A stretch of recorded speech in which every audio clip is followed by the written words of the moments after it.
fi'lullah, perbuatannya, maka dia pulang menjadi tanah, karena itu asal perbuatan. Qalbu tidak pulang ke tanah, dia pulang ke nama Allah. Yang dicari ketenangan, keliru. Yang dicari, pulangkan qalbu kepada namanya, pulangkan qalbu kepada nama Allah. Kenapa? Qalbu ini baina isba'ain min asabi ar-rahman. Allah bukan benda, maka jika disebut jari-jari Tuhan itu tidak masalah. Ketuailah hanya dengan memasukkan nama Allah, qalbu menjadi tenang dan damai. Jadi jangan fokus pada tenang, fokuslah pada nama. Fokuslah pada nama. Nama ini ada teknik membacanya. Dan siapa yang mau mendengar kajian ini, walaupun rekamannya, insya Allah tanda kalbunya tidak mati, karena kita sedang bahas kalbu yang hidup.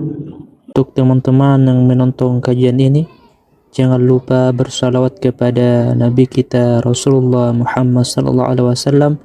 Allahumma salli ala Muhammad wa ala ali Muhammad.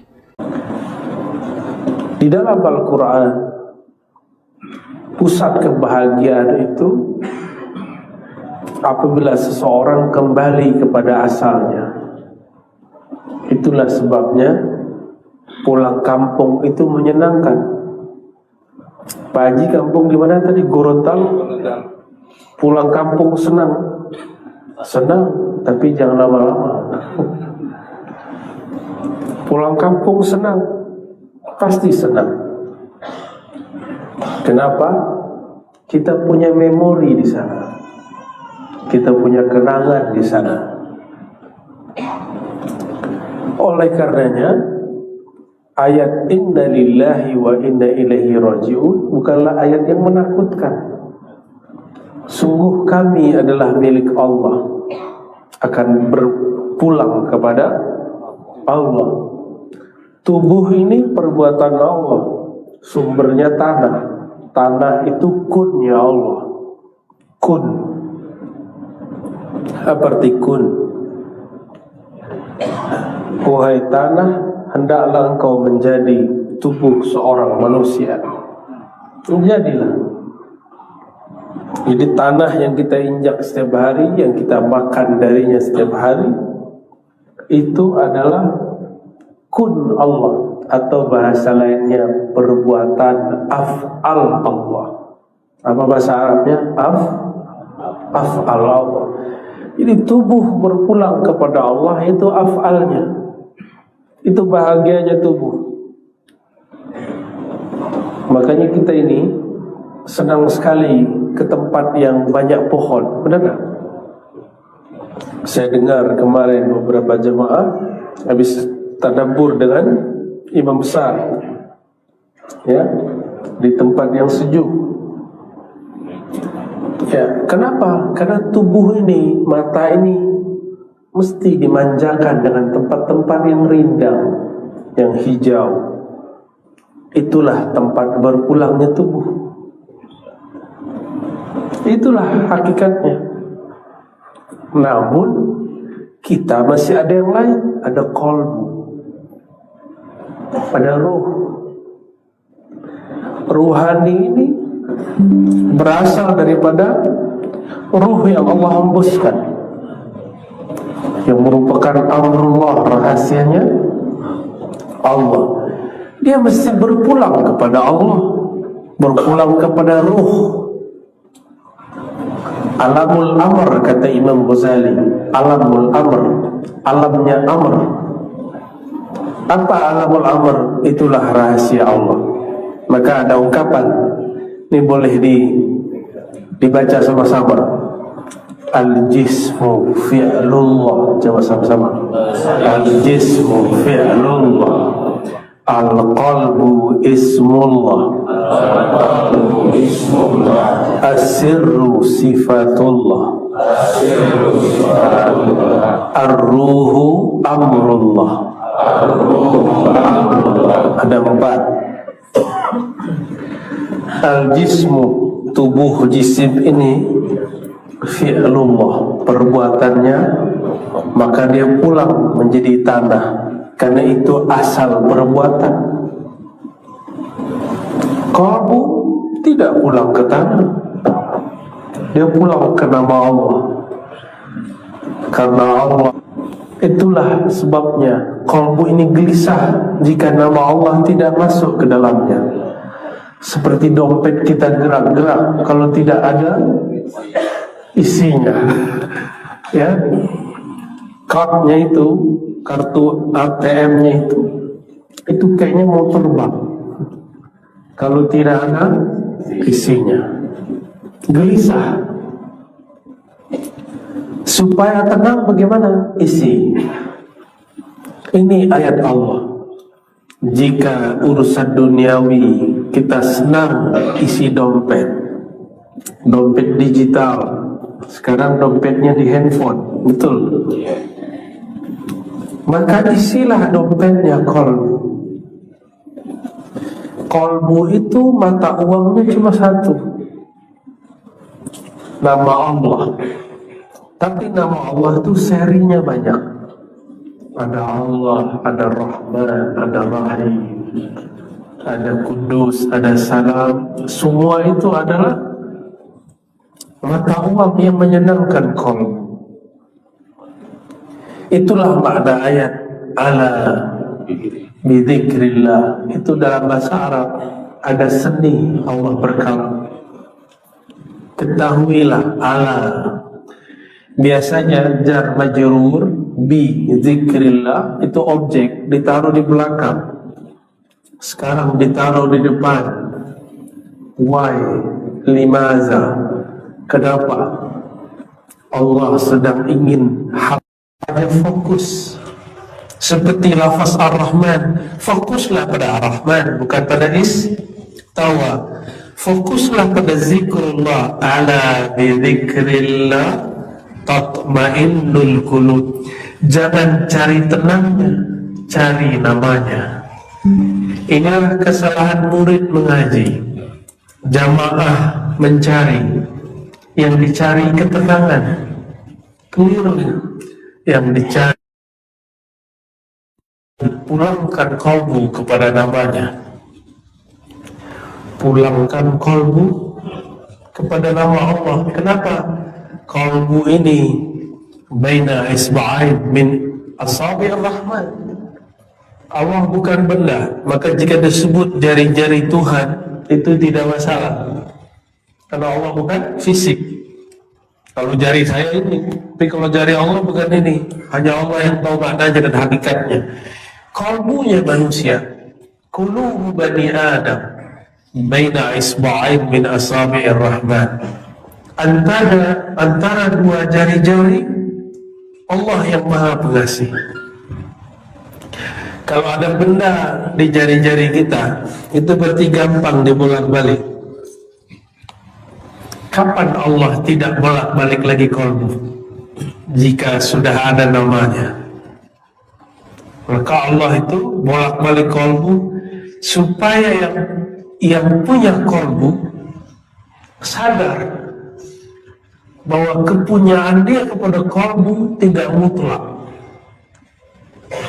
Allah yang mutlak menguasai qalbu. Jadi qalbu itu ya taqallabu abadan. Dia begini terus bolak-balik. Itu bahasa Arab qalb. Maka dalam bahasa Arab kalau kita bolak-balik begini itu namanya taqlib. Qalb taqlib, qallaba yuqallibu taqliban, dibolak-balik. Qalbu sesuatu yang bolak-balik, sesuatu yang bolak-balik. Apa yang membuat dia tidak bolak-balik? Jika ada penahannya. Ini jika ada penahannya, mungkinkah dia bolak-balik? Tidak ada. Jika ada penahannya cuma satu, nama Allah. Itulah ala bidzikrillah. Ketahuilah hanya dengan memasukkan nama Allah, qalbu menjadi tenang dan damai. Jadi jangan fokus pada tenang, fokuslah pada nama. Fokuslah pada nama. Nah, nama ini ada teknik membacanya. Ambillah ilmunya kepada mursyid-mursyidnya. Kemarin saya ketemu ada mursyid Samalia, tadi pagi juga ada mursyid Idrisiyah Sanusiyah. Silakan temui mereka. Ya. Tapi kalau minta talqin kepada saya, ambilnya ke Jakarta. Ya. Kecuali ada isyarat para masyaikh, baru saya talqin di luar rumah saya. Jadi ada adab-adab juga kita. Jadi hadiri majelis-majelis mereka.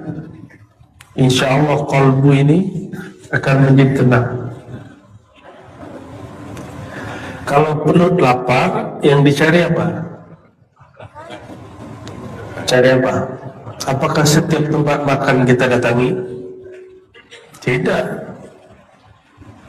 Kita cari resto yang enak.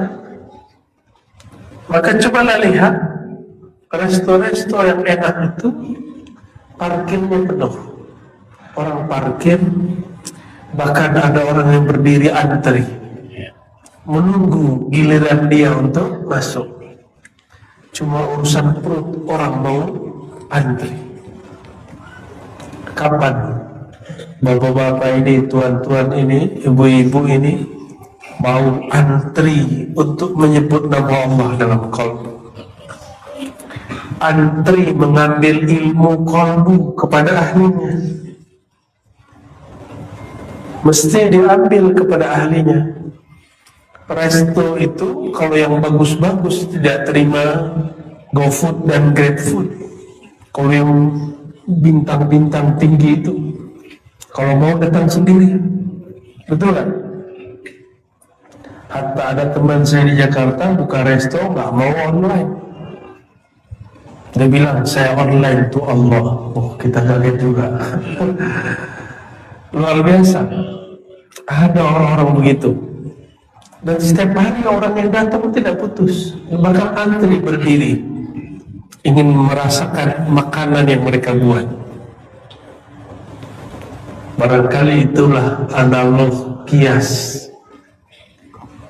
contoh daripada kalau kita hendak memanjakan perut. Lain dengan orang yang menjajakan makanannya di tepi jalan karena sudah banyak, biasa. Betul. Kita sering lewat, oh ini biasa. Ilmu zikir bukan ilmu yang dijajakan. Ya. Makanya kami tidak boleh bertalqin kecuali saya merasa itu sudah jadi rumah saya. Itu baru boleh saya bertalqin. Itu rahasia guru kalau mentalqinkan zikir. Dan bagi kami talqin zikir itu bukan sunnah tapi wajib. Kenapa? Ayatnya jelas. Surat Muhammad ayat 19. Fa'lam annahu la ilaha illallah. Ayat ini jelas sekali mengatakan bahwa maka ketahuilah bahwasanya tiada yang berhak disembah, la ilaha illallah, tiada yang benar-benar mewujud dengan dirinya kecuali Allah, yang lain wujud karena diwujudkannya. Tiada yang berlaku di alam semesta kecuali yang dia lakukan. Maka kita duduk malam ini di masjid yang diberkahi Allah ini juga karena izin Allah Subhanahu wa ta'ala. Bapak Ibu yang melakukan Allah, jadi qalbu ini dia tidak akan bisa senang kecuali diberikan makanannya. Kalau orang Makassar makanannya pedas-pedas ya, pakai lombok ya, Saya tahunya Lombok itu ada pulau, ternyata Lombok itu nama. Ya, sesuatu yang pedas, sambal ya. Coba orang Makassar dikasih makanan Jogja, langsung geleng-geleng. Manis. Ya, manis ya. Gudeg. Nggak cocok ya? Nggak banyak yang cocok. Kenapa? Dari kecil lidahnya sudah lain. Kolbu itu semuanya sama, lain dari lidah. Tapi bedanya kolbu itu otaknya yang lain. Ada yang senangnya kencang, ada yang lembut. Silakan nanti Bapak Ibu cari guru mana yang cocok, yang zikirnya keras atau zikirnya lembut, yang zikirnya berteriak atau zikirnya diam. Itu tergantung selera. Apakah boleh saya yang suka pedas lalu mencaci maki orang yang suka makan manis? Tidak boleh. Apakah boleh saya yang suka manis lalu merendahkan orang yang suka pedas? Tidak boleh. Namun banyak ustaz kata orang sini ya, dia merendahkan orang yang beda selera. Itu gagal faham. Saya khawatir jika dia baca kitabnya kurang banyak. Jika dia baca Quran, kurang mentadabburi Quran. Karena di Quran itu ada ayat perintah zikir keras, ada ayat perintah zikir lembut, ada semua. Kalau sulit mencari, carilah kitab Al-Azkar Imam Nawawi. Sudah diterjemah. Kalau bahasa Arabnya sudah lupa, baca kitab Al-Azkar. Oh, tapi kata si ustaz dari sini Pak, dari Makassar, Imam Nawawi itu sesat. Imam sesat. Kalau Imam Nawawi sesat, ente apa? Kalau Imam Nawawi sesat, kamu apa? Jika Imam Nawawi bid'ah, dia mungkin dolalahnya. Kita sedih sekali jika ada orang-orang seperti itu. Apa kata Imam Nawawi menyimpulkan banyak ayat? Zikir itu ada yang lembut, ada yang keras, ada yang dengan lisan, ada yang dengan qalbu. Yang paling bagus digabung. Lisan iya, tubuh iya, qalbu pun juga. Itu Imam Nawawi, Thariqah Imam Nawawi. Tapi Imam Bahauddin Naqsyabandi tidak. Dia mengatakan afdhalul dzikri ma khafi, mengikuti sebuah riwayat asar sahabat Nabi dan tabi'in. Khairul dzikri ma khafi, sebaik-baik zikir yang lembut. Lain lagi dengan Syekh Samad gabung, mix. Untuk murid yang hatinya keras, zikirnya mesti keras. Untuk murid yang hatinya sudah lembut, zikirnya lembut. Tergantung selera. Coba yang memulakan Allah. Jadi qalbu mesti dikembalikan kepada asalnya. Apa asalnya qalbu? Menyebut nama Allah. Maka tadi al-jismu fi'lullah, al-qalbu ismullah. Ya, qalbu itu isimnya Allah, nama Allah. Semakin banyak nama masuk, dia semakin tenang, semakin tenang, semakin tenang. Ada satu riwayat Bani Israel diriwayatkan oleh Imam Baihaqi dan Imam Tirmizi. Hadisnya sahih,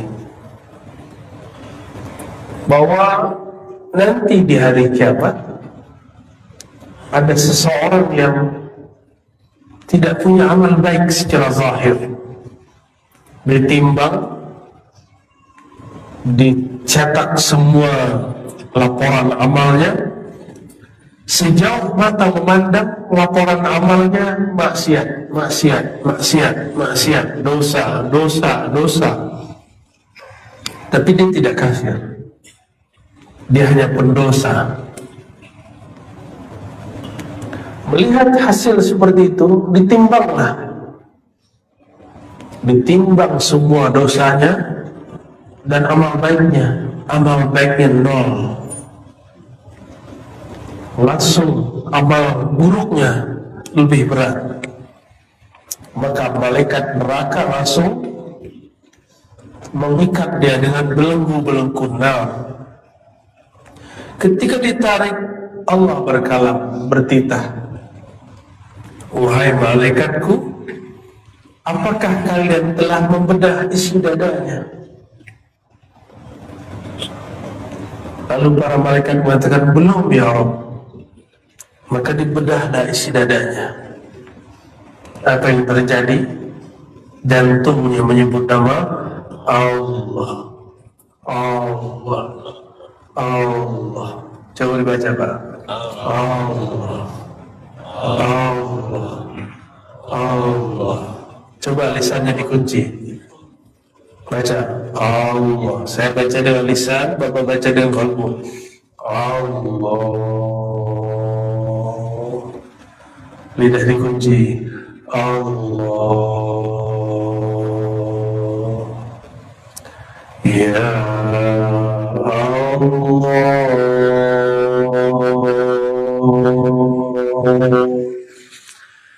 Ya Allah.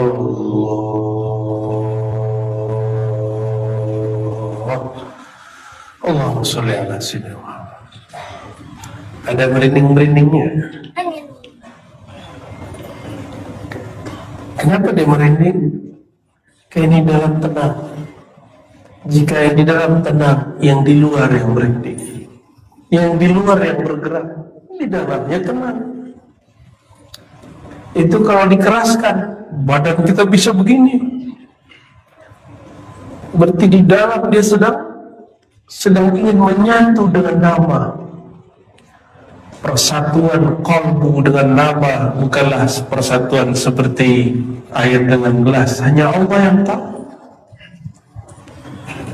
Jika nama masuk ke dalam qalbu, dia bergetar sejenak. Setelah itu dia talinu juluduhum wa qulubuhum ila dzikrillah. Barulah dia tenang. Itu sebabnya dulu kami kalau zikir, saya sebulan lebih. Umur 13 tahun Allah izinkan bertemu seorang mursyid, ditalkinkan zikir Allah, la ilaha illallah. Setiap kali di masjid ada baca orang la ilaha illallah, saya langsung pingsan. Kata orang, kamu gila? Enggak. Orang pingsan kenapa disebut gila? Kamu ingat orang tua? Enggak. Kamu ingat nenekmu? Ya, saya lupa nenek saya mana. Jadi pertanyaan itu banyak. Tapi saya katakan tidak. Qalbuku tidak kuat menanggung beratnya lafaz Allah. Karena masih kecil, umur 13 tahun. Alhamdulillah. Memori itu sampai hari ini tidak dapat saya lupakan. Nikmatnya bukan main. Itu lebih nikmat daripada malam pertamanya orang baru menikah. Wallahi. Ya, kalau ngikutin rasa itu, saya tidak mau menikah, Pak. Kalau ngikutin rasa itu. Tapi kalau otak jalan lagi, nakal lagi dia. Tapi kalau ngikutin rasa qalbu, kita hanya ingin bersama dia. Makanya salah seorang mursyid saya lain berkalam dulu. Kamu masih sekolah, ba'da subuh zikirnya jangan panjang-panjang, nanti kamu sekolah. Karena asik berzikir. anak-anak kita ini ada mainan baru apa namanya sekarang yang blok-blok, lato-lato. Punya deh, punya. Lato-lato. Itu lato-lato. Kalau anak-anak lagi main, dia lupa minum. Ada handphone pun tidak dilirik. Asik. Nanti ketemu temannya di luar, kumpul lagi, lebih asik lagi. Anak-anak jika ketemu mainannya, maka ditinggalkan mainan yang lain. Paham maksudnya? Mainan duniawi itu sampai di otak. Tapi kalau kalbu dapat mainan nama Allah, dia akan tinggalkan yang lain. Ya, itu sebabnya sahabat-sahabat Nabi 10 hari terakhir Ramadan i'tikaf. 10 hari terakhir i'tikaf. Doain saya lagi buat tempat i'tikaf di Jakarta. Insyaallah tempat khawat, tempat zikir 10 hari bulan Rajab, 10 hari bulan Ramadan, 10 hari Zulhijjah. Insyaallah mohon doanya biar nanti yang sudah tidak sempat lagi menyantri pesantren rohani di sana 10 hari cukup pulang, biar ada amalan pulang, tidak hanya pulang ke rumah tapi pulang ke hadiran Allah Subhanahu wa ta'ala. Ba'da subuh, ba'da zikir, istirahat sejenak, nanti duhanya ngaji, baca kitab, kita syarah kitab, tadabbur Quran, nanti zikir lagi, sholat duha, ba'da zuhur, zikir lagi, lalu istirahat, ba'da asar, zikir, lalu ngaji, baca kitab, begitu terus. Malam-malam dikurangi tidur paling cuma sejam, 2 jam, paling lama 3 jam. Lalu berzikir di saat orang tidur, kalbu diisi. Kenapa ada orang kaya, ada orang tidak kaya? Karena orang kaya, di saat dia mau tidur pun dia masih memikirkan gimana cara mau kaya. Lain dengan orang-orang yang tidak mau kaya, dia hanya mau kaya dengan angan-angannya. Lalu mengatakan seandainya. Lebih banyak mengatakan seandainya. Itu yang disebut oleh Imam Mu'ta'ilah. Angan-angan itu ciri-cirinya tidak ada actionnya. Tapi cita-cita pasti dimulai dengan aksi. Jadi kita mau jadi apa, aksinya apa? Semoga malam ini adalah aksi pertama untuk ingin mengenal Allah Subhanahu wa ta'ala. Ya? Datangi guru-guru, masyayikh, mursyid. Walaupun kata orang dia ahli bid'ah, tak usah khawatir. Yang ngomong dia ahli bid'ah nggak punya sanad zikir. Mursyid punya sanad zikir kepada Rasulullah SAW. Mohon maaf habis makan ini lidah saya agak sedikit lengket-lengket tapi jadi bisa ngomong, alhamdulillah. Apabila kalbu sudah menemukan mainan yang sebenarnya, maka semua mainan yang di luar akan dia sulap menjadi mainan kalbu. Nonton yang menenangkan kalbu. Ceramah itu ada macam-macam jenisnya. Ada ceramah caci maki orang, suka gak? Ada berikutnya. Ada ceramah gosipin orang, sukanya cari-cari kesalahan orang, itu hobi. Itu orang aslinya belum hijrah, cuma udah jadi ustaz. Akhirnya ceramahnya isinya membicarakan aib orang. Harusnya dia hijrah dulu kalbunya, punya mursyid dulu, supaya kalbunya yang tadinya gelap menjadi terang, baru jadi penceramah. Supaya berceramah tidak hanya pakai ini, tapi menyertakan kolbu dalam berceramah. Anak kecil walaupun akalnya belum sanggup, tapi kolbunya bisa sanggup terima. Itu dalilnya saya sendiri. Buktinya, dalil itu bisa berarti bukti. Kecil kita nggak sanggup berpikir keras seperti orang-orang tua. Tapi jika sudah berbicara ilmu kolbu, zikrullah, anak kecil sanggup mendengarnya, walaupun tidak paham secara akal, secara ruh dia bisa merasakannya.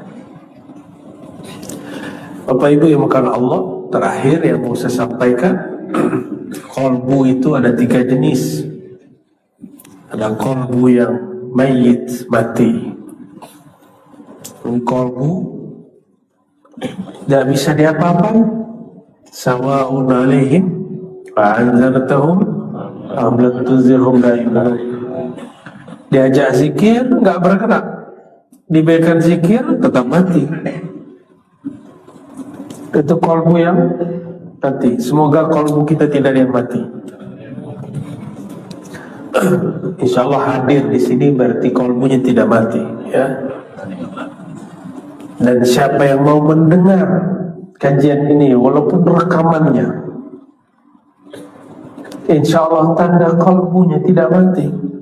Karena kita sedang bahas kolbu yang hidup. Tapi mungkin kolbu yang kedua, kolbun marid, sakim, kolbu yang sakit. Makanan kolbu zikrullah, makanan kolbu Qurannya Allah, kalamullah. Tapi tuan-tuan ini tidak mampu menikmati zikrullah. Kenapa? Tidak tahu cara menikmatinya. Ini lafaz Nabi Abu Bakar banyak. Ini sudah jadi hiasan luar. Kapan dia menjadi hiasan di dalam? Nyamankah mata melihat ini? Nyaman? Ini bagus, tapi lampunya mati. Bisa dinikmati? Tak bisa dinikmati. Maka lampunya itulah iman. Orang yang percaya maka bercahaya kolbunya. Tinggal diisi, dihias nama-nama Allah. Satu nama cukup. Allah, akan terang, akan indahnya luar biasa. Allah, Allah, Allah, Allah, Allah. Nanti tinggal diganti Allahur Rahman, Allahur Rahim. Barulah benar kalam ulama, qalbul mu'min baitullah, qalbul mu'min arsyullah. Qalbunya orang beriman baitullah, masjid. Masjid dibuat kaligrafi. Oleh karena itu Imam Bahauddin An-Naqsyaband mengatakan apa? Aku mengukir kolbuku dengan nama Allah. Lalu Allah memberikan cahaya. Indahnya bukan main. Jangan-jangan kolbunya kosong deh. Ini kalau ada bangunan tidak diisi, tidak ada yang masuk, gimana? Siapa yang tinggal dalam? Ular. Jangan-jangan ada ular di sini. Siapa yang tinggal? Binatang-binatang berbisa. Makanya ketika orang mendekat kepada rumah kita, rumah tubuh ini, orang-orang tersinggung dengan lisan kita. Orang-orang sakit hati. Kenapa? Karena tidak pernah dibersihkan dari ular, dari kalajengking. Masuk ke dalam, pengap. Kenapa? Pintunya tidak pernah dibuka. Tidak ada angin yang masuk. Nama ibundanya Bu Hajah Fatimah Atirah, ya. Atirah itu artinya bau harum surgawi. Bau harum surgawi. Dan atiratul qulub hubbun Nabi sallallahu alaihi wasallam. pengharum kolbu. Kalau tadi kaligrafinya, penerangnya, pengharumnya adalah baginda Rasulullah SAW. Di bumi Nabi Muhammad SAW jika jalan, itu tempat yang beliau lewati harum. Sekian menit semua orang tahu sang baginda baru saja lewat. Sama jika kolbu ini sudah dilewati oleh nama sang baginda Nabi Muhammad SAW, itu kolbu akan harum.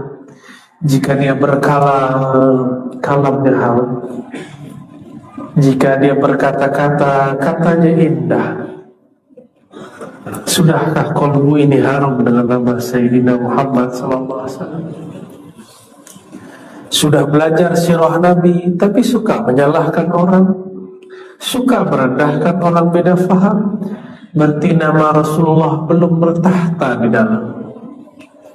Jika rumah tanda rumah orang Islam biasanya, walaupun ini tidak wajib, ada kaligrafi Allah Muhammad, betul. Sama di sini juga harus ada dua nama itu, dua sifat Nabi Muhammad SAW.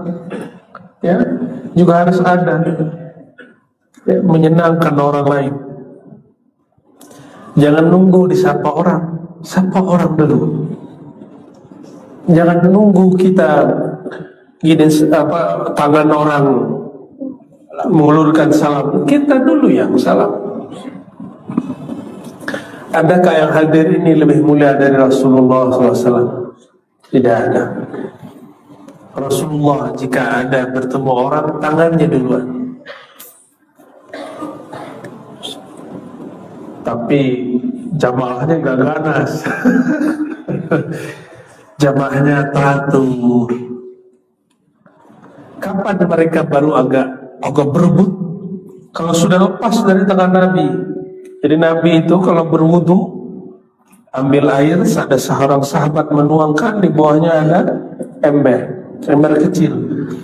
Nabi selesai berwudu baru semuanya. Jadi mereka berebut di sisa itu, bukan pada Rasulullahnya. Beliau ketika selamat teratur.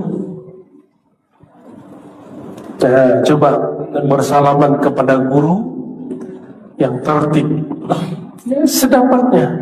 Jika tidak dapat, cukup memandangnya, itu sudah cukup. Ya.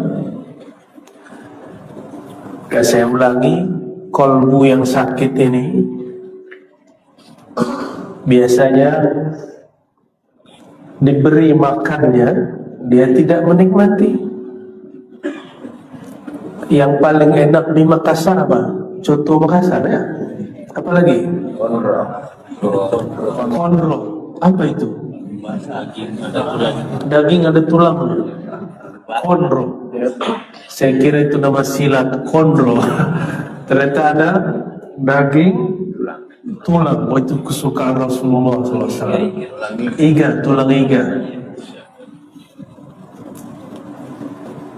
Kalau bapak-bapak ini lagi sakit, makan konro, muntah tak? Muntah atau bau apa ini? Ya, kenapa? Karena tubuh kita sedang sakit. Bukan konronya yang dibuang, apalagi coto Makassarnya yang dilempar. Siapa yang harus diobati? Tubuh. Itu dia.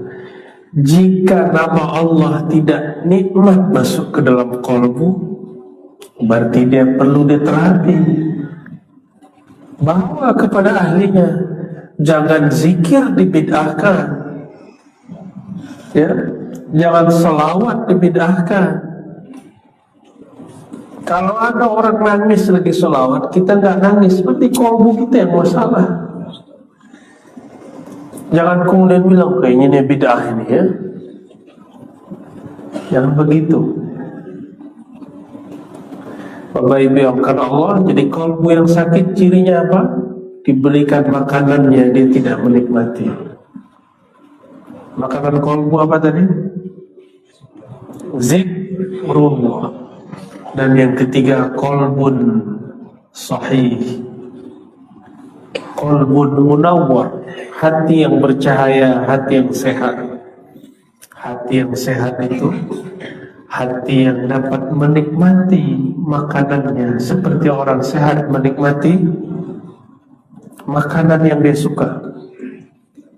Tadi bersama keluarga saya mencoba coto Makassar, tapi saya coba badan saya kurang fit. Akhirnya ini lidah saya yang rusak atau dia yang tidak enak. Ya, kita lagi makan yang lain. Apa lagi masalahnya? Tapi orang sakit bolehkah berhenti makan? Tidak boleh. Harus terus dikasih makan secukupnya, tapi tidak boleh berlebihan. Ada resepnya, benar tidak? Sabar. Zikir walaupun belum nikmat, kalau sudah ketemu mursyidnya, gurunya, amalkan saja zikirnya. Nanti lama-lama kolbunya akan sehat, hilanglah semua sakitnya, insya Allah. Dan saya pastikan yang hadir malam ini kolbunya antara sehat dan sakit. Ada yang dekat kepada sehat, ada yang dekat kepada sakit, tapi tidak ada yang mati. Alhamdulillah.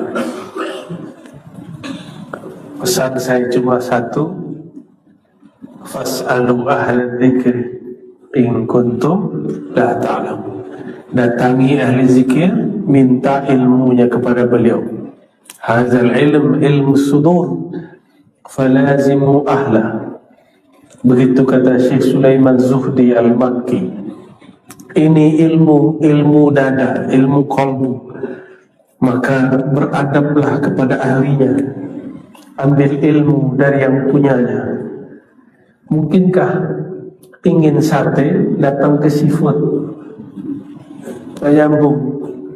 Ada dibuatkan sate tapi tidak nikmat, datang ke ahli sate. Ingin belajar zikir, jangan bertanya kepada ahli fikih, nanti dibedahkan. Kecuali fikihnya dia mengerti tasawuf. Kalau tidak, semua orang salah sama dia kecuali dia. Ya, itu sayangnya ahli fikih. Padahal fikih hakiki yang mengenal Allah Subhanahu wa Ta'ala. Sudah 9:30.